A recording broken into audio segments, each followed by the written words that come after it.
जान मोहम्मद है सब्जी। मैंने हो गया 15-20 साल। मोनी रोड किराए से रहना। 4 2 पुत्र 2 थी। किराया छो अलकाजिया पर मकान है, समझो छत नीवी 5,000 किराया। सर जी जिन्ने पैसे मुनासिब आजकल महंगाई है, जिन्ने पैसे ने सौदा ला के वक्त गुजारी जा पर ऐसे बहुत ही होंगे भन भर के सब्जी लगे ना, जिन्नी गुंजाइश उन्नी लियाना। 20 साल हो गए रेहड़ी लाना।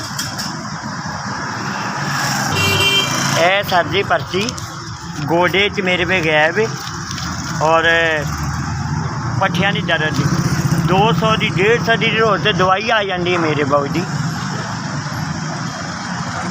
महंगाई एडी जिन्ना बहुत मुश्किल ना वक्त गुजरता है। मोबाइल नहीं है भैन जी, मोबाइल नहीं है। छोटे छोटे बच्चे मोबाइल हो तो 150 बैलेंस वास्ते हुए फिर मोबाइल चले।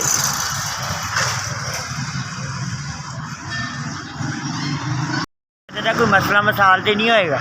मैं तो अनपढ़ बंदा ने सदा 20 साल सब्जी बेचना।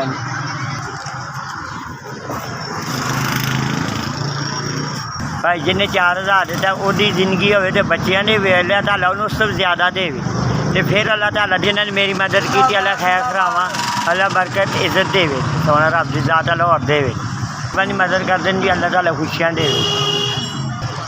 SBS ताड़ी मेहरबानी बड़ी बड़ी।